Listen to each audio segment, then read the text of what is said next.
Mari kita membaca firman Tuhan dari Mazmur 91 dalam lindungan Allah. Orang yang duduk dalam lindungan yang maha tinggi dan bermalam dalam naungan yang maha kuasa akan berkata kepada Tuhan, tempat perlindunganku dan kubu pertahananku, Allahku yang kupercayai. Sungguh, dialah yang akan melepaskan engkau dari jerat penangkap burung, dari penyakit sampar yang busuk. Dengan kepaknya ia akan menudungi engkau, di bawah sayapnya engkau akan berlindung. Kesetiaannya ialah perisai dan pagar tembok. Engkau tak usah takut terhadap kedahsyatan malam, terhadap panah yang terbang di waktu siang, terhadap penyakit sampar yang berjalan di dalam gelap, terhadap penyakit menular yang mengamuk di waktu petang. Walau 1000 orang rebah di sisimu dan 10.000 di sebelah kananmu, tetapi itu tidak akan menimpamu. Engkau hanya menontonnya dengan matamu sendiri dan melihat pembalasan terhadap orang-orang fasik. Sebab Tuhan ialah tempat perlindunganmu, yang maha tinggi telah kau buat tempat perteduhanmu. Malapetaka tidak akan menimpa kamu, dan tulah tidak akan mendekat kepada kemahmu. Sebab malaikat-malaikatnya akan diperintahkannya kepadamu, untuk menjaga engkau di segala jalanmu. Mereka akan menatang engkau di atas tangannya, supaya kakimu jangan terantuk kepada batu. Singa dan ular tedung akan kau langkahi, engkau akan menginjak anak singa dan ular naga. Sungguh, hatinya melekat kepadaku, maka aku akan meluputkannya. Aku akan membentenginya, sebab ia mengenal namaku. Bila ia berseru kepadaku, aku akan menjawab. Aku akan menyertai dia dalam kesesakan. Aku akan meluputkannya dan memuliakannya. Dengan panjang umur akan kukenyangkan dia, dan akan kuperlihatkan kepadanya keselamatan daripadaku. Mari kita terus berdoa untuk Pentakosta ketiga. Pentakosta ketiga adalah pencurahan Roh Kudus yang dahsyat di zaman ini, melebihi yang terjadi di Azusa Street. Pentakosta ketiga akan mengakibatkan penuaian jiwa yang terbesar dan yang terakhir sebelum Tuhan Yesus datang kembali. Pentakosta ketiga akan membangkitkan generasi Yeremia, yaitu anak-anak muda yang dipenuhi Roh Kudus, cinta mati-matian kepada Tuhan Yesus, tidak kompromi terhadap dosa, dan akan bergerak untuk memenangkan jiwa. Pentakosta ketiga lahir di Indonesia dan bergerak ke bangsa-bangsa. Gerakan ini dari timur ke barat dan akan kembali ke Yerusalem. Pentakosta ketiga akan memberikan kuasa untuk menyelesaikan amanat agung, dan setelah itu Tuhan Yesus datang kembali. Amin. Amin. Amin. Haleluya.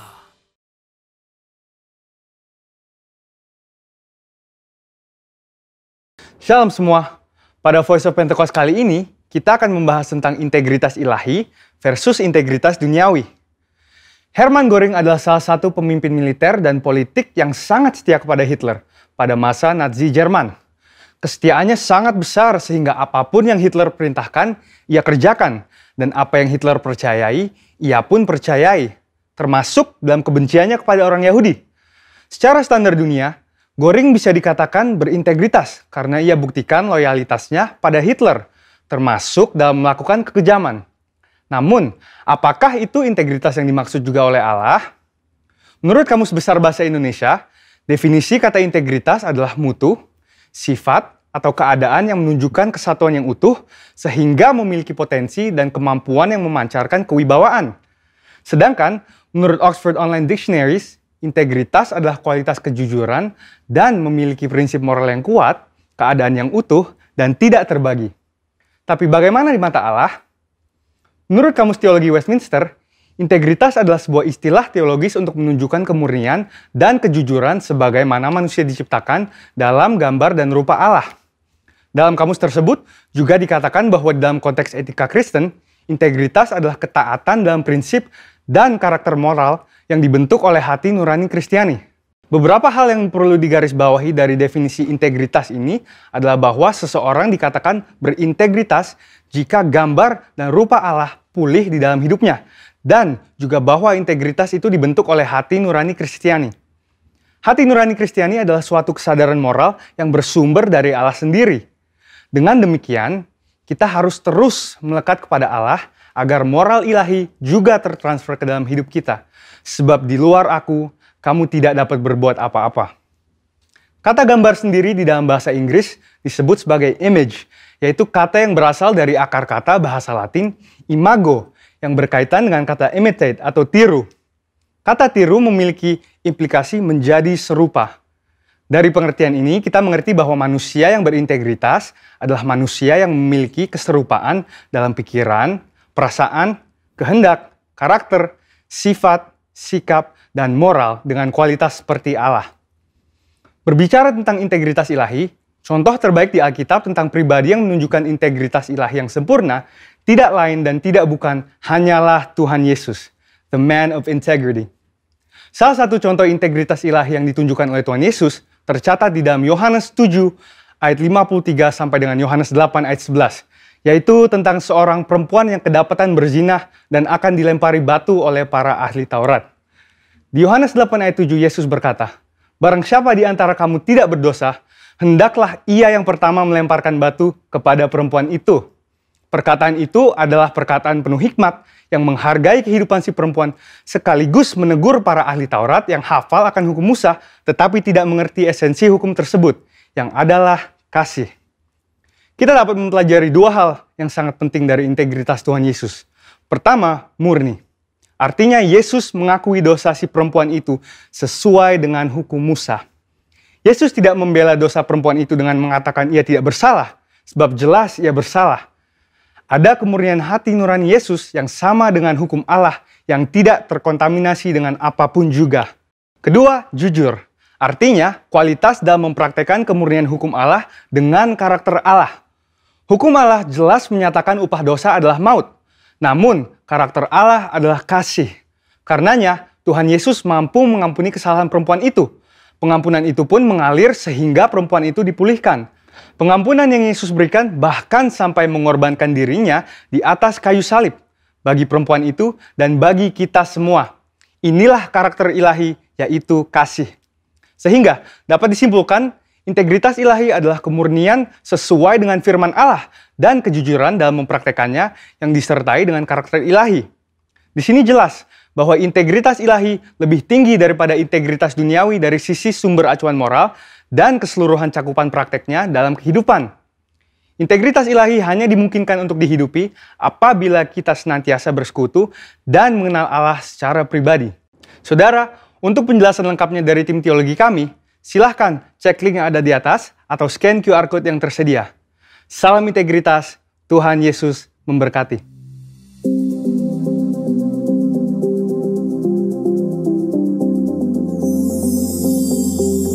Shalom Bapak Ibu Saudara dikasih Tuhan, selamat hari Minggu, selamat datang kembali di ibadah online GBI City Tower, Jakarta. Bagi Anda semua yang baru pertama kali mengikuti ibadah kami, selamat bergabung bersama kami. Saya berharap Bapak Ibu Saudara semua terus ada dalam perlindungan Tuhan, penuh sukacita, dan selalu dituntun oleh Roh Kudus. Firman Tuhan di Galatia 5 ayat 13 mengatakan, "Saudara-saudara, memang kamu telah dipanggil untuk merdeka. Tetapi janganlah kamu mempergunakan kemerdekaan itu sebagai kesempatan dalam dosa. Melainkan layanilah seseorang akan yang lain oleh kasih."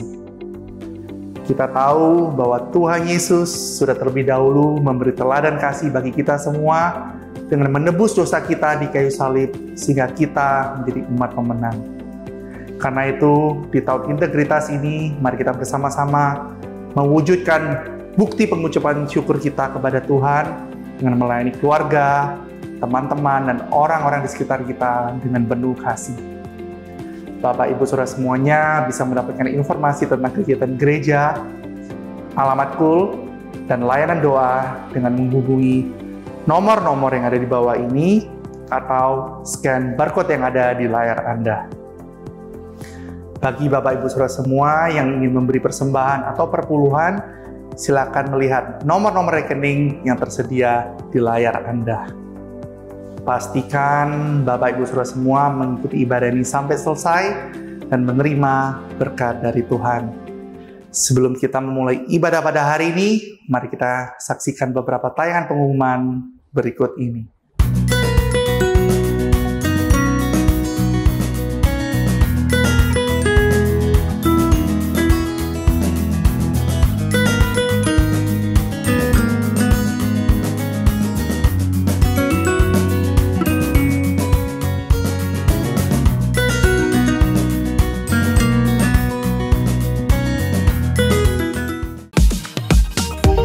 Maukah Anda lebih mengenal lagi tentang kuasa dari manifestasi dan pekerjaan Roh Kudus serta mengalaminya? Mari bergabung dalam sesi pengajaran singkat, urapan yang ditambahkan. Bagaimana bisa mengalami urapan yang ditambahkan? Bersama Pastor Betty Handoyo. Setiap hari Senin jam 3 sore waktu Singapura atau jam 2 siang waktu Jakarta melalui Premier YouTube channel Bethany Church Singapore. Jika Anda memiliki pertanyaan dan permohonan doa, Anda dapat menuliskannya ke nomor WhatsApp 6588730488. Mari bergabung dalam Menara Doa Woik. Mari temukan jawaban hikmat untuk hidup sukses bersama Pastor Elvan Vivian. Kamis 1 Juli 2021 jam 3 sore waktu Singapura atau jam 2 siang waktu Jakarta melalui live streaming Bethany Church Singapore YouTube channel dan juga Zoom meeting berikut ini: www.bcs.org.sg/zoom/woik. Mari kita berdoa. Bapa kami di surga, kami mengucap syukur atas perlindungan-Mu, penyertaan-Mu, dan seluruh kebaikan-Mu dalam kehidupan kami. Kalau sebentar lagi kami akan memuji menyembah nama-Mu, bertata atas pujian dan penyembahan kami, dan bila hari ini Kau benar-benar disukakan melalui pujian dan penyembahan kami juga mau berdoa agar firman yang akan disampaikan terus bertumbuh, berbuah, berakar kuat dalam kehidupan kami, dan kami terus dituntun oleh Roh Kudus-Mu dalam melakukan firman-Mu ya Tuhan. Terima kasih ya Tuhan. Segala hormat kemuliaan bagi nama-Mu. Di dalam nama Tuhan Yesus kami berdoa mengucap syukur. Haleluya. Amin. Selamat beribadah. Tuhan memberkati.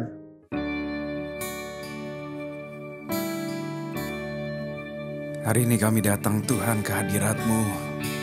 Kami memberikan pujian kami, syukur kami buat kemenangan dan sukacita yang Engkau berikan kepada setiap kami Tuhan. Biarlah hari ini kami menaikkan pujian kami Tuhan Yesus. Haleluya. Beri pujian dan syukur buat kemenangan dan sukacita. Engkau ku tinggikan dan ku agungkan, keselamatan nyanyianku, kekuatan-Mu doaku. Ku puji nama-Mu Yesus, Yesus Kristus penebus, selalu dalam hidupku Kaulah pujianku. Ku sembah Kau Tuhan. Beri hidupku bagi-Mu. Bawaku dalam hati-Mu Yesusku, cinta Kau.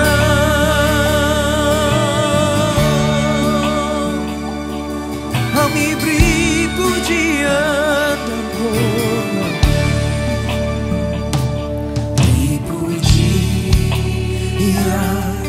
dan syukur buat kemenangan dan sukacita. Amin. Terima kasih Yesus. Engkau ku tinggikan dan ku agungkan, keselamatan nyanyianku. Biar ini jadi doa setiap kita. Kekuatan-Mu doaku. Oh, ku puji nama-Mu Yesus Kristus penebus, selalu dalam hidupku hanya Engkau.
hadapanmu dalam penyembahan, dalam ucapan syukur, dalam pujian.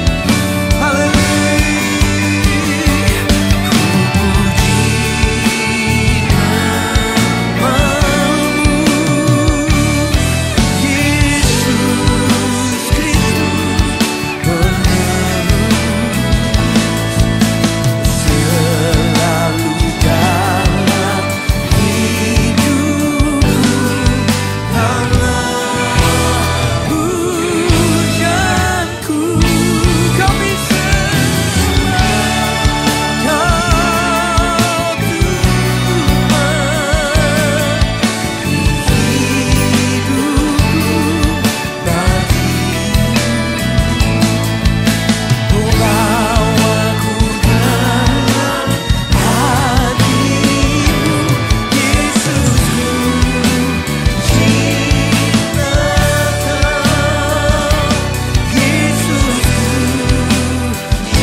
There is none like you. No one else can touch my heart like you do. I could search for all eternity long and find there is none like you. There is none like you. No one else can touch my heart like you do. I could search for all eternity long and find there is none like you. Your mercy flows like a river wide. Healing comes from your hand. Suffering children are safe in your arms. There is none like you.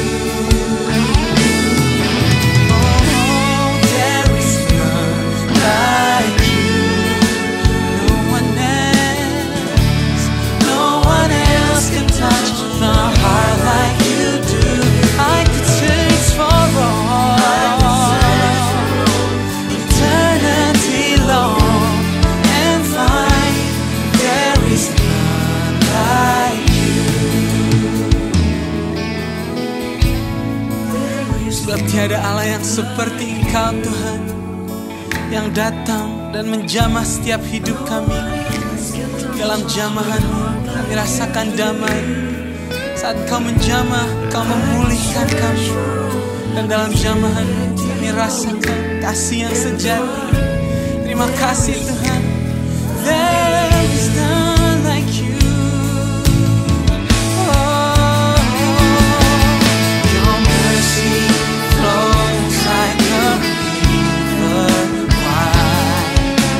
Healing comes from your hands. Suffering children are safe in your hands. There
Terus sembah Dia, terus sembah Dia. Angkat sembahmu, angkat sembahmu.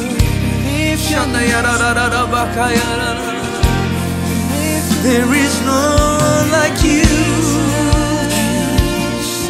There is none like you. Oh, there is none like you. Lord, we worship you. Dengan segenap hati kami, Tuhan, menyembah Kau. Oh, we lift your name on high. Oh, we worship you. Mighty God. Mari sama-sama menyembah dalam roh dan kebenaran. Kita akan sembah kita.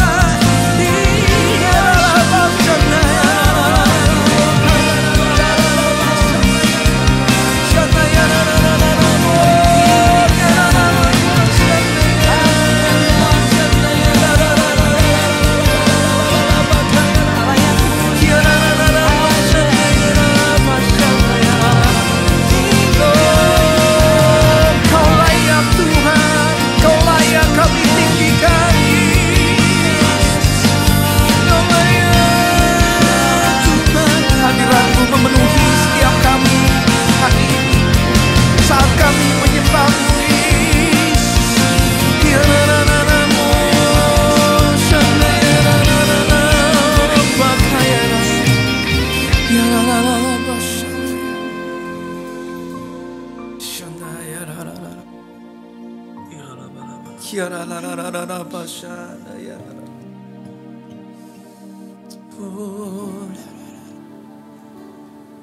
The splendor of the King, clothed in majesty. Let all the earth rejoice. Let all the earth rejoice. He wraps Himself in light, and darkness tries to hide. Trembles at His voice, trembles at His voice. Oh, how great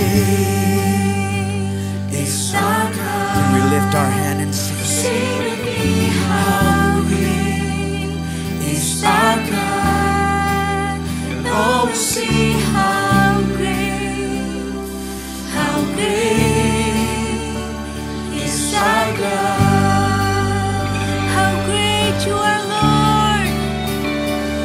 How great is our God.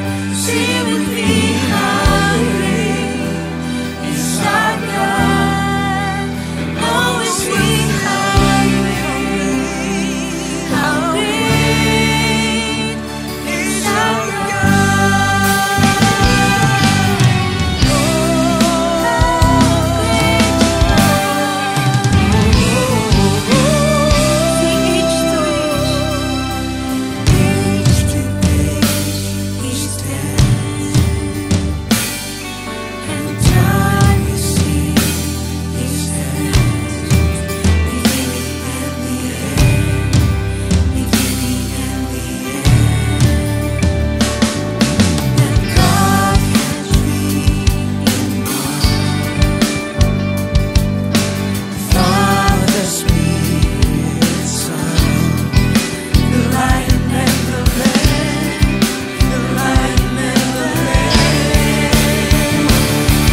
surga.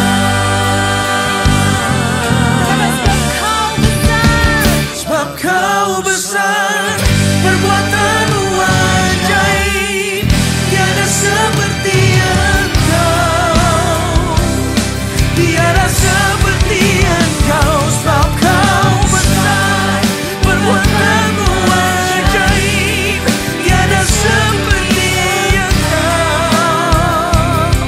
tiada seperti engkau.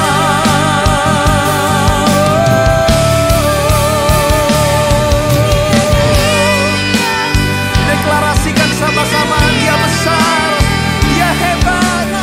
Kau lakukan mujizat-Mu di hidup kami itu. You're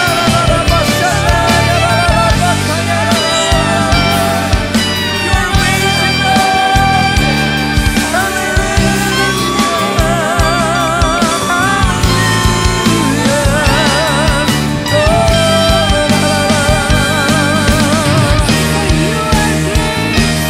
You are great, you do miracles so great. There is no one else like you. For there is no one else like you. For you are great, you do miracles so great. There is no one else like you. For there is no one else like you. There is no one else like you. There is no one else like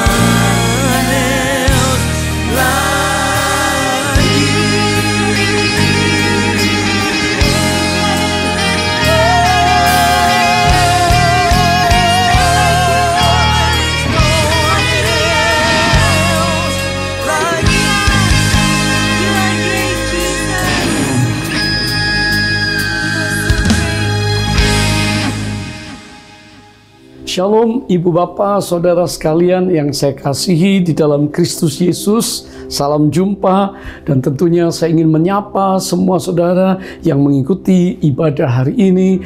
Kiranya kita semua menerima berkat istimewa waktu hati kita terbuka untuk kebenaran dan firman Allah. Puji Tuhan, kita berkumpul bersukacita. Tadi kita sudah memuji menyembah Tuhan. Saatnya buka hati kita karena Tuhan mau berbicara. Tema hari ini adalah pergumulan kita di masa pandemi. Pergumulan apa, saudara? Tentunya sudah 1 tahun lebih kita bergumul di masalah kesehatan. Banyak sekali yang mengalami mental depression. Banyak sekali yang bertanya-tanya, kapan ini selesai? Apakah hari depan lebih baik daripada kemarin? Bagaimana dengan masa depan anak-anak kami? Bagaimana dengan ekonomi yang sedang juga diproses, digoncang? Dan Tuhan izinkan semua terjadi untuk membentuk kita, supaya kita lebih siap menjadi anak-anak Tuhan yang sudah melewati sebuah proses.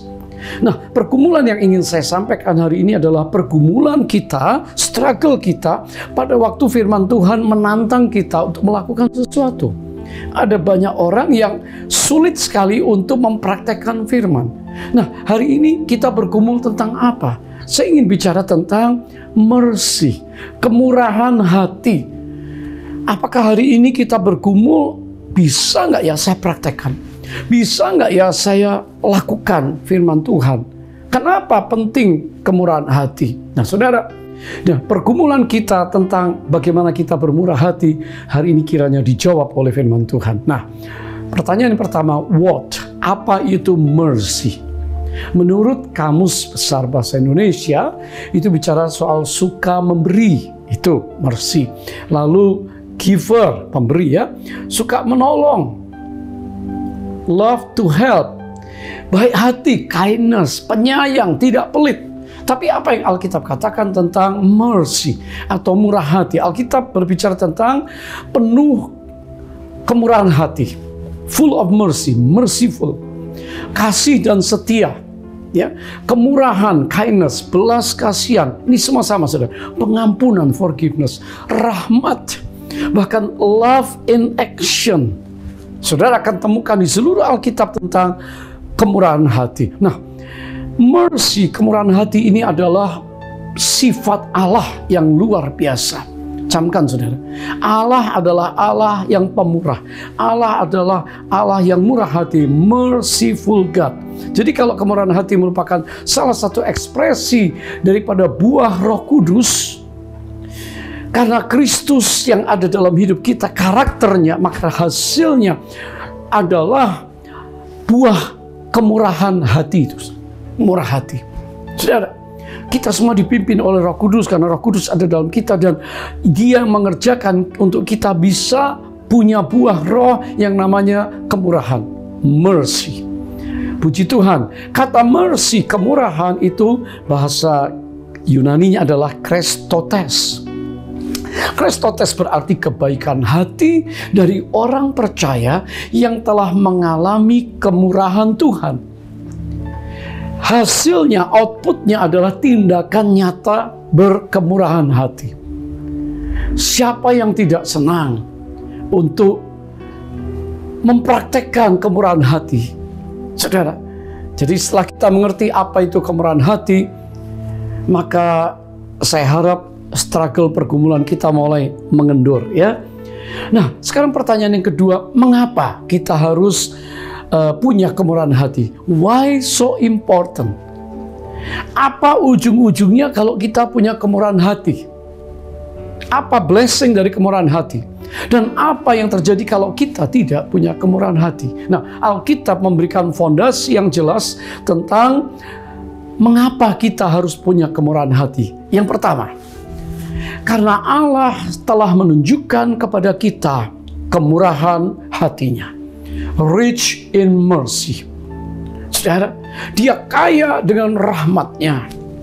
Bisakah hari ini kita enjoy, menikmati rahmat Allah yang setiap pagi baru untuk kita? Tak habis-habisnya rahmat-Nya, selalu baru tiap pagi.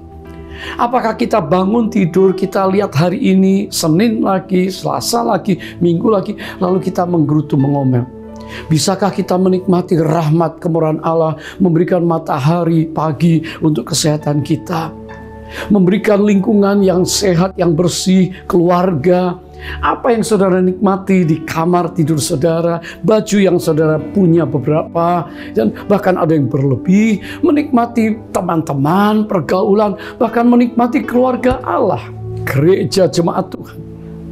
Saudara, Efesus pasal 2 ayat 4 dan 5 berkata, tetapi Allah yang kaya dengan rahmat, oleh karena kasih-Nya yang besar yang telah dilimpahkannya kepada kita, telah menghidupkan kita bersama-sama dengan Kristus. Sekalipun kita telah mati oleh kesalahan-kesalahan kita, oleh kasih karunia kamu diselamatkan. Haleluya, ini adalah berkat yang istimewa. Saudara, dulu di luar Kristus, manusia rohani kita mati. Yang mati, sesuatu yang mati nggak bisa buat apa-apa. Yang mati tidak bisa mencipta, yang mati tidak bisa memberi dampak, yang mati tidak diharapkan. Saudara, tapi hari ini kita yang mati, yang tidak punya kekuatan, kita menerima power. Kita menerima hidup, kita menerima nafas Allah, dan Allah ingin saudara dan saya memiliki kehidupan itu. Haleluya, itu yang pertama. Yang kedua, Allah ingin kita menjadi serupa dengan Dia. Allah yang penuh dengan kemurahan, Allah full of mercy, kasih setianya. Dia ingin kita, Dia menyukai supaya kita ini memiliki kasih setia. For I desire mercy and not sacrifice. Di zaman dulu kan, zaman Alkitab, mereka beribadah membawa korban. Tuhan bilang, aku menyukai kemurahan hati, kasih setia, daripada korban-korbanmu. Kalau melakukan ritual ibadah hanya sebatas kewajiban, sebatas karena kita harus peraturan, saudara, maka Tuhan berkata, aku mau dengan segenap hati, aku menyukai kasih setia atau mercy, dan bukan korban sembelihan. Aku menyukai pengenalan akan Allah lebih daripada korban-korban bakaran. Mengenal Tuhan dan mengenal sifat Allah, yaitu mercy, itu yang Allah ingin kita memilikinya. Haleluya, saudara yang diberkati oleh Tuhan. Pelayanan Tuhan Yesus di muka bumi 2000 tahun yang lalu adalah pelayanan mercy. Penuh dengan anugerah, pengampunan, mengampuni, kasih sayang, kasih karunia.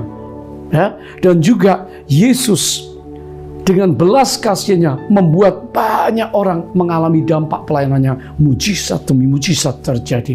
Yesus memang memuridkan, Yesus memperlengkapi, dan dia mengutus dengan Roh Kudus. Tetapi inti pelayanan Yesus adalah belas kasihan, kemurahan hati Allah untuk manusia supaya semua diselamatkan. Nah, saudara, bagaimana di masa pandemi ini? New normal. Mungkin kita semua sibuk, semua berpikir, gereja terutama ya, saya bicara sama Bapak Tuhan, aduh, how to bring people back to church. Bagaimana membawa orang-orang kembali ke gereja. Untuk apa? Supaya worship kepada Allah, melayani Tuhan. Tapi keadaannya sekarang semuanya tidak ada yang pasti. Bisa on-off, bisa on-site, bisa online, saudara. Nah, bagaimana hari ini gereja?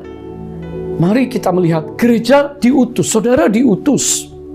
Bukan datang ke gereja, sudah bertahun-tahun kita diisi di gereja. Sekarang kita diutus untuk membawa, menunjukkan kemurahan hati kepada banyak orang di luar sana. Saudara bisa melayani orang-orang yang ada di luar. Nah, Tuhan ingin supaya kita menjadi dampak hari ini. Di lingkungan saudara, di keluarga saudara, di teman-teman saudara. Bisakah kita membawa mercy, membawa anugerah, membawa kemurahan Allah, membawa belas kasihan kepada setiap orang yang membutuhkan. Banyak orang yang membutuhkan kabar baik tentang Kristus yang menyelamatkan jiwa mereka. Banyak orang yang membutuhkan pertolongan untuk ditolong supaya imannya yang dari nol bangkit. Banyak orang yang membutuhkan, yang bertanya-tanya tentang jalan keselamatan dan damai sejahtera. Kitalah gereja diutus keluar di masa pandemi ini untuk membawa kabar baik, untuk menolong, untuk mengulurkan tangan, untuk melayani seperti Yesus melayani. Hal yang ketiga, mengapa mercy itu penting? Karena God wants us to show mercy. Tuhan ingin kita menunjukkan kemurahan itu. Saudara, Matius 6 ayat 14-15 ini bicara tentang pengampunan. Jadi belas kasihan Allah, mercy, itu bicara juga tentang pengampunan. Karena jikalau kamu mengampuni kesalahan orang, Bapamu yang di surga akan mengampuni kamu juga. Tetapi jikalau kamu tidak mengampuni orang, Bapamu juga tidak akan mengampuni kesalahanmu. Wow, sesuatu yang kita pikir simple. Saya marah, saya nggak suka, saya nggak ngampuni, nggak apa-apa. Wait, anak-anak Tuhan, pagi ini, bisakah kita mengampuni orang? Bisakah kita mengampuni keadaan? Hari ini semuanya rasanya ada banyak yang serba salah. Bisakah kita mengampuni? Supaya Bapa surgawi kita mengampuni kita juga. Saudara, seorang pria datang kepada Wesley satu kali. Dan dia berkata, aku benci orang itu. Dan aku seumur hidupku tidak akan bisa mengampuni orang itu. Terlalu sakit yang dibuatnya untuk aku. Lalu Wesley berkata, I hope that you never sin. Aku harap kamu gak pernah bikin dosa. Dia kaget sudah. Orang bisa bersalah sama kita. Karena kita juga semua pasti bikin kesalahan di rumah, suami, istri, anak-anak. Tapi apakah kita tidak bisa mengampuni? Ini persoalan serius. Yang kedua, Allah ingin kita menunjukkan mercy, kemurahan, dengan mengasihani atau punya belas kasihan kepada kawan kita. Kalau mereka tidak mampu melakukan sesuai apa yang kita mau, kepada keluarga kita, maka bukankah engkau pun harus mengasihani kawanmu seperti aku telah mengasihani engkau? Matius 18 ayat 33. Saudara, yang ketiga, bukankah kita perlu menolong sesama kita? Masih ingat kisah The Good Samaritan, orang Samaria yang baik hati? Ada banyak orang lain yang kita nggak kenal, seperti orang Yahudi dan orang Samaria nggak bergaul, beda kepercayaan. Mereka orang Samaria mungkin nggak kenal Tuhannya orang Yahudi waktu itu. Tapi dikatakan pada waktu ada orang yang sedang dianiaya, dirampok, maka orang yang lain suku, lain agama bisa datang menolong. Yesus sedang memberikan contoh kepada kita bahwa kita juga wajib melakukan hal ini kepada setiap orang di sekitar kita.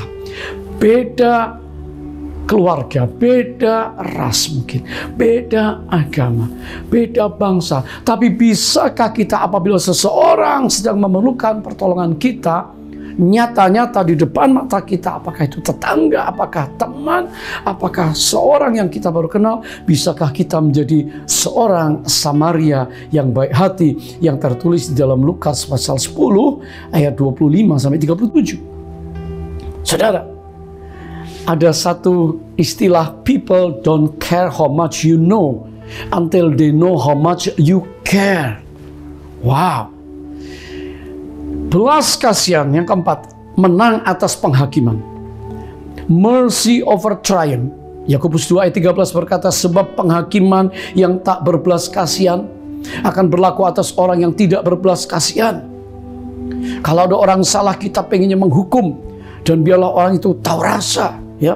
Bahkan kita berdoa, biarin deh dia dihajar, diproses, biar sakit, biar tahu rasa, dia bikin salah ini. Sekali lagi firman Allah berkata, penghakiman yang tak berbelas kasihan akan berlaku atas orang yang tidak berbelas kasihan. Jadi kalau saya dan saudara tidak punya rasa belas kasihan pada orang lain, apakah kita nanti tidak akan mengalami sesuatu yang disebut ayat ini? Tetapi belas kasihan akan menang atas penghakiman. Saudara, sebuah survei di California tahun lalu, bulan Juli, ya, opini orang-orang tidak percaya, the unbelievers. Apa kata mereka terhadap orang Kristen? Ciri utama orang Kristen. Harusnya kan orang Kristen itu penuh kasih, orang Kristen itu care, orang Kristen itu manis-manis, orang Kristen itu tidak melakukan yang amoral, kriminal, saudara.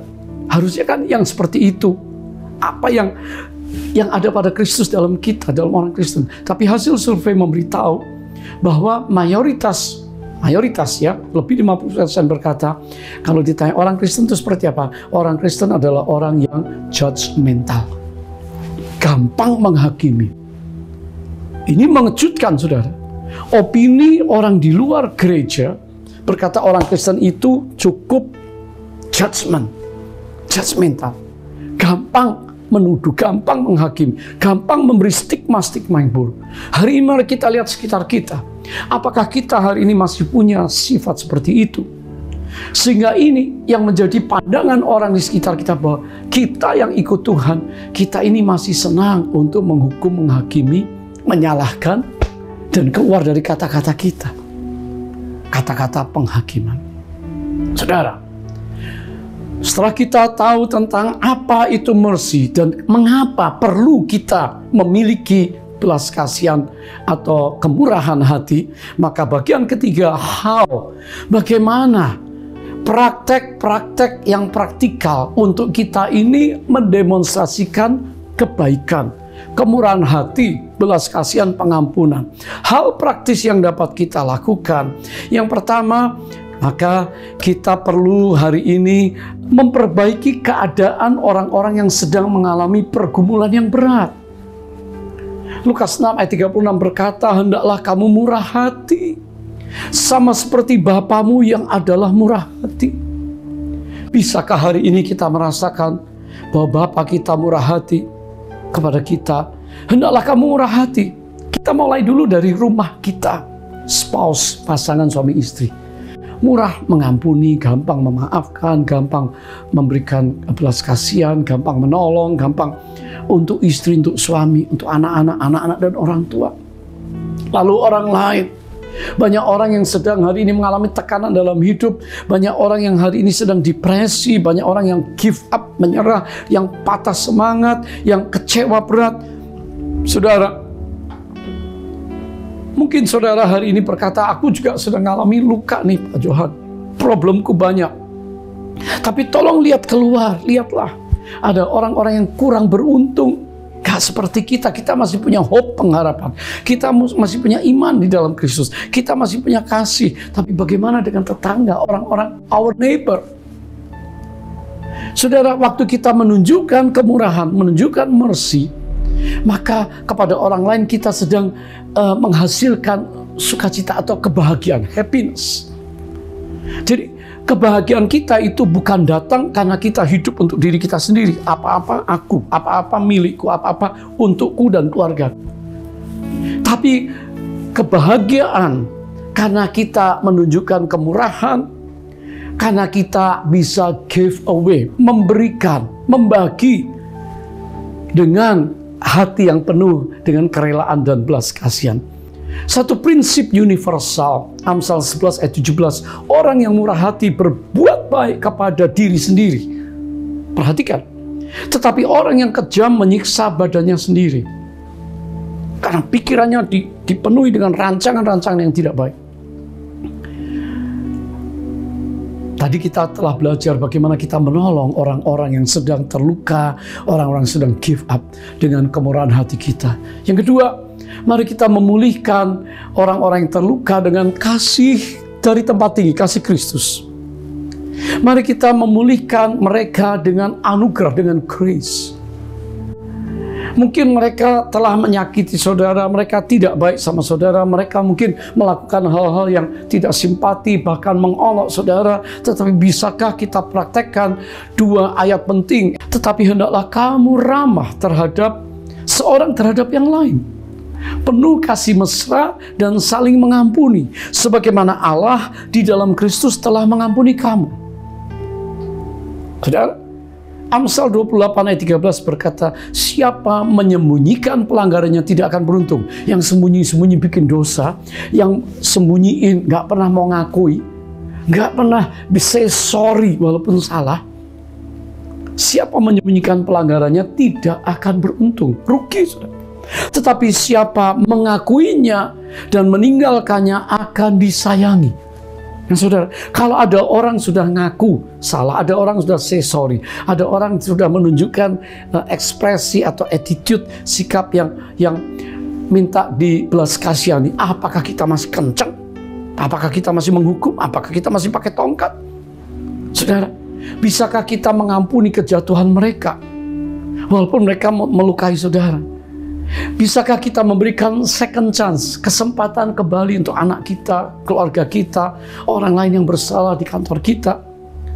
Saudara, walaupun kita nggak nyaman, tapi kita mesti tolong. Orang-orang ada yang berargumentasi dengan kita. Mungkin di rumah di masa pandemi, saudara capek juga. Berargumentasi dengan anak, dengan saudara, dengan rekan, di bisnis, dengan istri, suami. Tapi apakah kita bangga kalau kita menang dalam argumentasi? Atau kita mau memenangkan jiwa mereka untuk Kristus? Saudara, ini penting. Apa untungnya kita bergumul, kita melakukan sesuatu untuk supaya kita rasa diri kita hebat? Saudara yang diberkati Tuhan, berapa energi yang diperlukan untuk kita menjatuhkan sesuatu?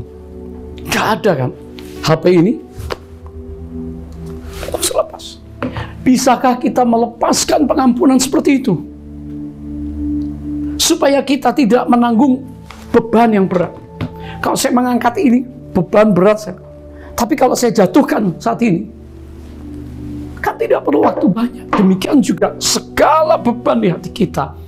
Hal-hal yang negatif tentang orang lain, tentang perasaan gak nyaman, tentang rasa duka, rasa orang lain tidak benar, situasi nggak benar, kita jatuhkan, kita lepaskan untuk kita bisa menolong, mengampuni, melepaskan orang lain dan memulihkan orang lain dengan anugerah. Itu anugerah. Dan saya percaya kita semua tidak akan buang-buang energi, ya.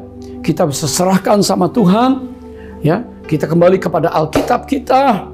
Berapa banyak yang saudara hari ini spend waktu dengan Alkitab saudara, dengan firman Allah. Dari kita bangun pagi sampai malam hari. Apakah kita mainan yang muda-muda, yang remaja TikTok? all the time? Apakah Twitter all the time? Yang lebih lagi YouTube. Nanti yang usia lebih dewasa, hasil pengamatan, hasil survei Facebook. How much time do you spend on your Facebook? Seharusnya sekarang, please get your face in the Bible, in the book of life. Buku kebenaran itu. Jadi kita hari ini kita bisa memberi waktu, kita stop sosial media sejenak. Kita talk to God through the Bible. Get your face in the Bible, in the book, Facebook. So, saudara bisa menghandle banyak hal yang sukar di dalam hidup kita. Saya berdoa hari ini, kiranya pesan untuk kita punya belas kasihan, kemurahan hati ini penting sekali. Saudara, Tuhan menolong kita. Dan selain hal itu, maka ada satu hal. Waktu orang punya mercy, dia pasti punya spirit of giver. Suka memberi. Dr. Billy Graham berkata, orang yang kikir, pelit itu memiliki akar kerohanian yang salah. Kenapa disebut akar kerohanian yang salah? Karena Allah kita adalah Allah yang murah hati, bahkan generous. Ya, Dia memberikan nyawanya, anaknya yang tunggal untuk kita, memberikan segala yang ada, bahkan memberikan kasih karunia, rahmat limpah, memberikan talenta, memberikan karunia rohani. Sehingga hari ini kita bisa menerima semuanya, bahkan kita dipercaya mengelola milik Allah. Saudara, lalu kita tidak bisa memberi. Kita memang tidak bisa memberi kalau kita tidak punya. Tetapi hari ini apakah kita betul-betul tidak punya secara materi? Kita bisa memberi karena di prinsip Alkitabiah, prinsip Allah, ya, kata terima dan kasih, receive and give. Saudara, ini prinsip hidup, ya, sehingga hari ini kita semua bisa memberi. Nah, adakah di antara kita hari ini yang sedang bergumul dengan soal mercy? Saya akan menutup untuk kita belajar satu hal yang indah tentang mercy, sehingga hari ini kita semua bisa bangkit kembali untuk menjadi pelaku-pelaku firman. Haleluya. Saudara, karena kita telah menerima pemberian yang termahal, karya kudus Allah melalui salibnya, Yesus memberikan hidupnya, Dia mati supaya kita di dalam Kristus mati atas dosa kita, tapi kita hidup oleh karena kebangkitannya. Dan oleh kasih karunia Allah, hari ini kita bisa menikmati rahmat, kemurahan Allah dalam hidup kita. Mengapa tidak kita juga bisa memberi untuk orang lain, untuk pekerjaan Tuhan? Saudara bisa melihat tentang sebuah gereja kuno yang lama, namanya Temple Baptist Church di kota Philadelphia. Ya, ada Temple University, ada Good Samaritan Hospital, ada Sunday School Room yang besar-besar.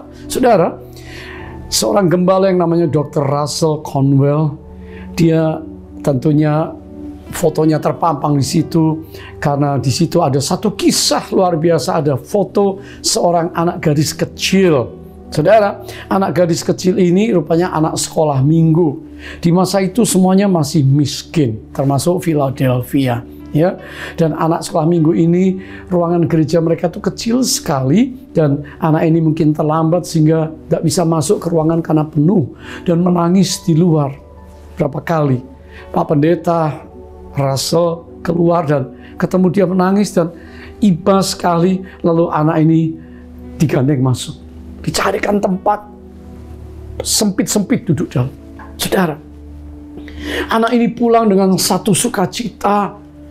Dia tidak lagi menangis karena dia tahu, tapi tempat ibadah itu sangat sempit. Sehingga dia mulai menabung. Dan dia mulai menabung. Ya, anak miskin. 2 tahun. Tapi sesuatu terjadi dalam dia. Anak ini meninggal. Dan ibunya mengundang Pak Pendeta untuk datang memimpin upacara, sangat sedih sekali. Dan teman-teman guru sekolah minggu pasti hadir. Ya. Dan pada waktu ibunya membuka, dia menemukan dompet kumuh dan secarik kertas catatan dan uang. Lalu dia katakan, uang ini 57 sen. Ingat, ini 100 tahun yang lalu kurang lebih. 57 sen dolar. Aku persembahkan untuk pembangunan gereja supaya gereja saya lebih besar. Saudara, kisah ini menyentuh Pak Russell Conwell. Sebuah cinta dan pengabdian tanpa mementingkan diri sendiri. Lalu Dr. Conwell mulai menantang jemaatnya untuk yuk kita dengan uang yang ada 57 sen sebagai benih yang ditabur oleh seorang anak kecil ini, mari kita bangun gereja yang lebih besar, saudara.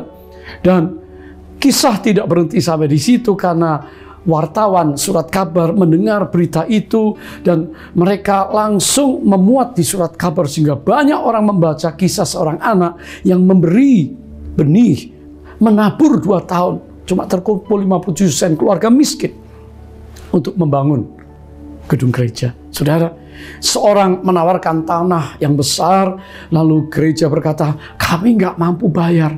Lalu penjual tanah itu yang digerakkan hati oleh Allah berkata, saya mau kamu bayar 57 sen tanah itu.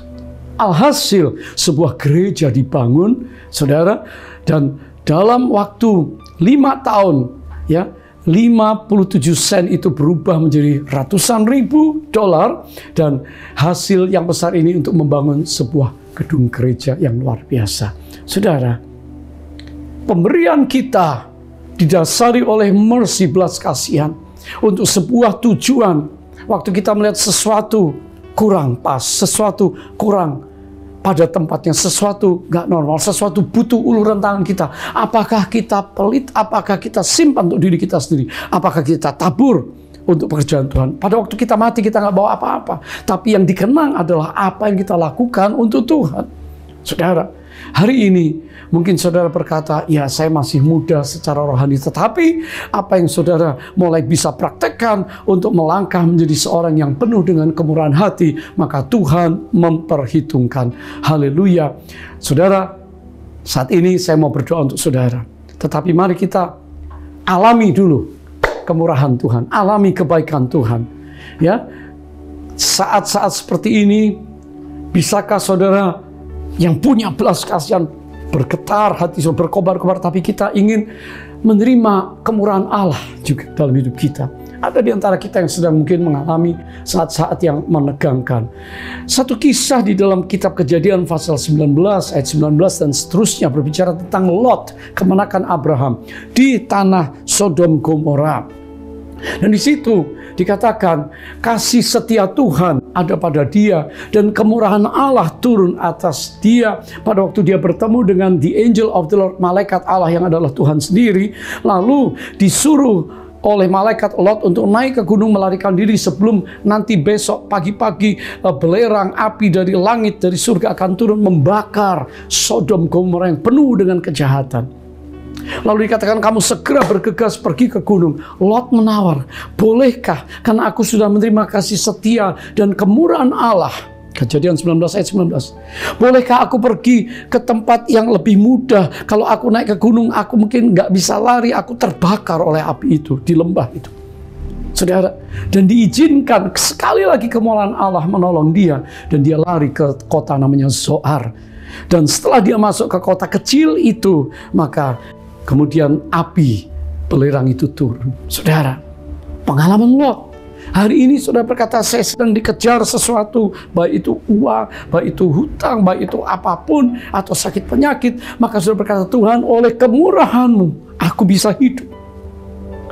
Seorang di perjanjian baru, kita ingat kisah Bartimius yang buta. Have mercy on me. Dia berteriak-teriak. Dia buta. Yesus dan rombongan sedang lewat, begitu banyak orang. Dia tetap berseru, have mercy on me.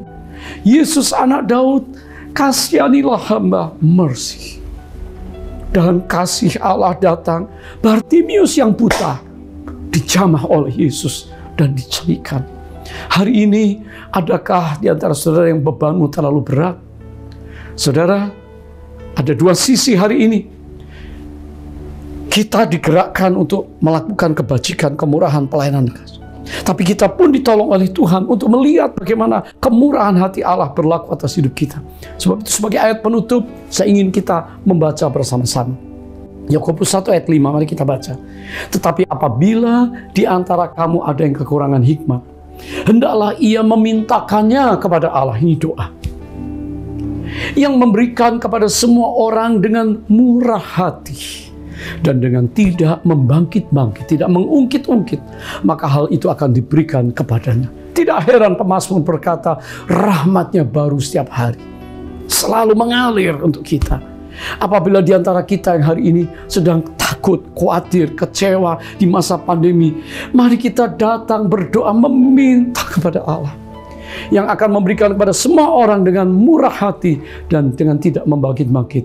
Dia akan berikan kepada kita. Saudara percaya hari ini saudara akan menerima rahmat kemurahan Tuhan, dan saya percaya saudara diutus kembali untuk showing mercy to others, kepada orang lain.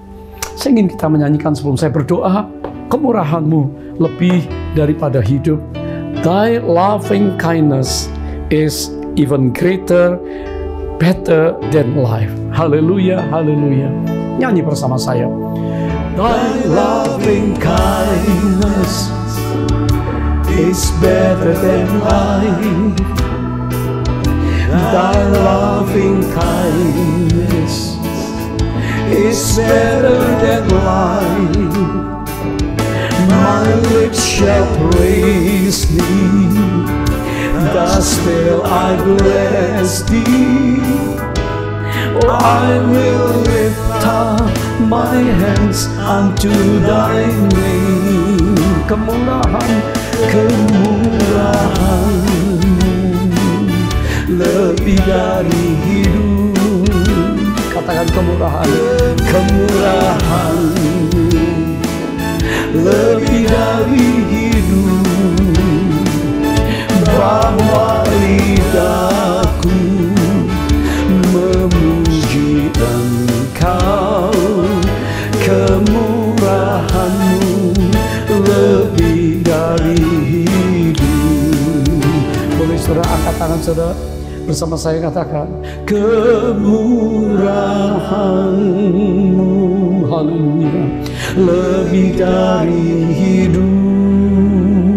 Katakan dengan iman, kemurahan-Mu lebih dari hidup. Haleluya.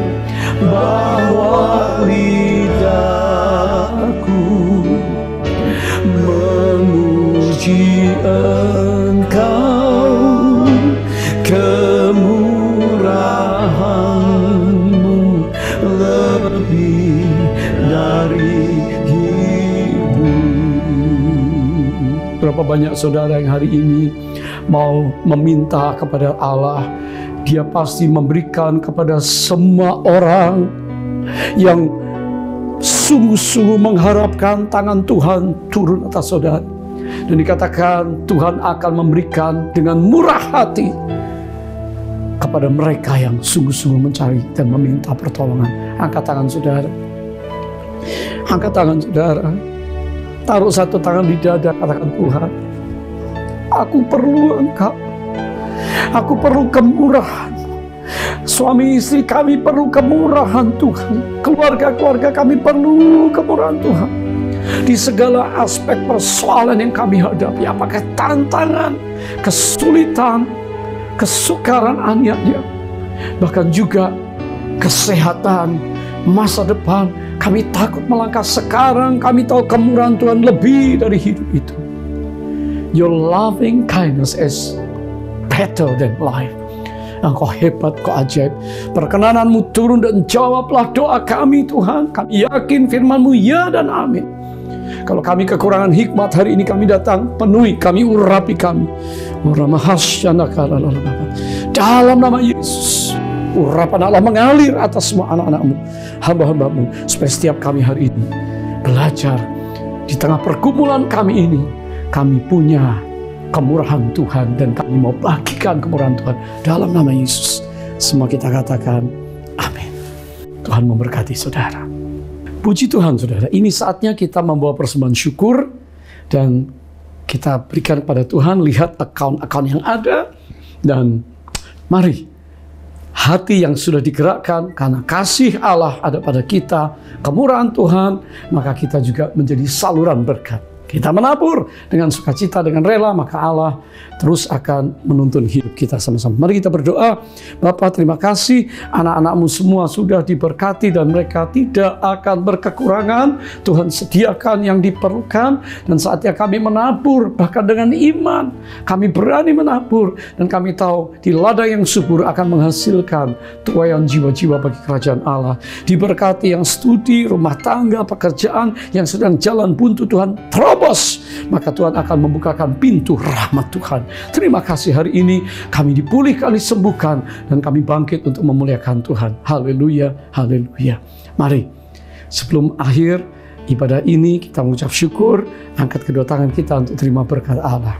Kekasih Tuhan, berkat yang berlimpah dari Allah Bapa di surga di dalam Yesus Kristus Tuhan Juru Selamat penebus kami ajaib, turun atas kita melalui urapan Roh Kudus yang mengalir, yang berkarya dalam hidup kita saat sekarang sampai Kristus datang, bahkan sampai selama-lamanya. Katakan, Maranatha, datanglah ya Tuhan Yesus, kami merindukanmu. Semua kita katakan, amin, amin. Tuhan memberkati saudara. Shalom.